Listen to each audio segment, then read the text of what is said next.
సుపరిపాలనలో భాగంగా ప్రభుత్వం ప్రవేశపెట్టిన తొలి అడుగు కార్యక్రమంలో మాచర్ల నియోజకవర్గ ఎమ్మెల్యే జూలకంటి బ్రహ్మానందరెడ్డి సోమవారం దుర్గి మండలంలోని కంచరగుట్ట, కోలగుట్ల గ్రామాల్లో ఇంటింటికి తిరుగుతూ ప్రజల సమస్యలను అడిగి తెలుసుకున్నారు.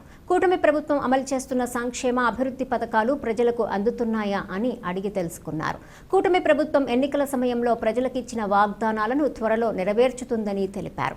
ప్రభుత్వం అమలు చేస్తున్న సంక్షేమ అభివృద్ధి పనులను ప్రజలకు తెలియజేసే కరపత్రాలను కార్యకర్తలు ఇంటింటికి తిరిగి పంపిణీ చేశారు. ప్రజల సమస్యలను తెలుసుకొని వాటిని పరిష్కరించాలని ప్రభుత్వం సుపరిపాలనలో తొలి అడుగు కార్యక్రమంను ప్రవేశపెట్టిందని ఎమ్మెల్యే ప్రజలకు వివరించారు. ప్రజల నుండి వచ్చిన ఫిర్యాదులను మైటీడీపీ యాప్ ద్వారా నమోదు చేయించి పరిష్కరించడానికి చర్యలు తీసుకుంటామన్నారు. కూటమి ప్రభుత్వంపై నమ్మకంతో ప్రజలు వైసీపీ ప్రభుత్వానికి తగిన బుద్ధి చెప్పారన్నారు. మన సీఎం నిరంతర కృషివలుడు అన్నారు. ఆయన నాయకత్వంలో ప్రజల ఆశలు, ఆశయాలు సకాలంలో నెరవేరుతాయన్నారు.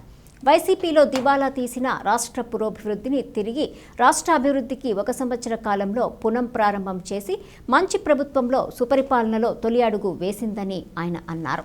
ప్రజలు కొన్ని సమస్యలను ఎమ్మెల్యే దృష్టికి తెచ్చారు. వాటిని త్వరలో పరిష్కారం చేస్తామని హామీ ఇచ్చారు. ఈ సందర్భంగా ఎమ్మెల్యే జూలకంటి బ్రహ్మానందరెడ్డి మాట్లాడుతూ ఏడాది పాలనలో మాచర్ల నియోజకవర్గంలో ఎన్నో మంచి పనులు చేశామన్నారు. మరీ ముఖ్యంగా నియోజకవర్గంలో ప్రశాంతతను నెలకొల్పామన్నారు.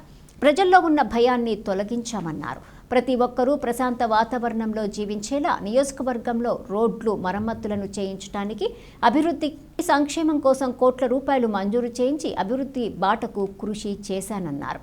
మిగిలిన హామీలను దశలవారీగా నెరవేరుస్తామన్నారు. తొలుత కూటమి నాయకులు ఎమ్మెల్యే బ్రహ్మానందరెడ్డికి బ్రహ్మరథం పట్టారు. సాదరంగా స్వాగతం పలికారు. ఈ కార్యక్రమంలో MPDO Sivaprasad, deputy MPDO Satyaprasad, AO Amir Reddy, MEO Benjamin, CI Srinivasarao, SI Sudhir Kumar, మండల స్థాయిలో ఉన్న వివిధ శాఖల అధికారులు, వారి సిబ్బంది, ఎంపీపీ ఏచూరి సునీత, సాయిశంకర్, కూటమి నాయకులు పంగులూరి పుల్లయ్య, డి జానకి, రామయ్య, లింగా రమేషు, లింగా పుల్లయ్య, లింగా బ్రహ్మయ్య, జి రామాంజనేయులు, డి బ్రహ్మయ్య, మేకల దాసు, మాగులూరి నారయ్య, శెట్టిపల్లి నరసింహారావు, యాగంటి నరేషు, దారా రాఘవరావు, పసుమర్తి బుజ్జి, మహేష్, జక్కా రమేష్, గర్నె రమేష్ తదితరులు పాల్గొన్నారు.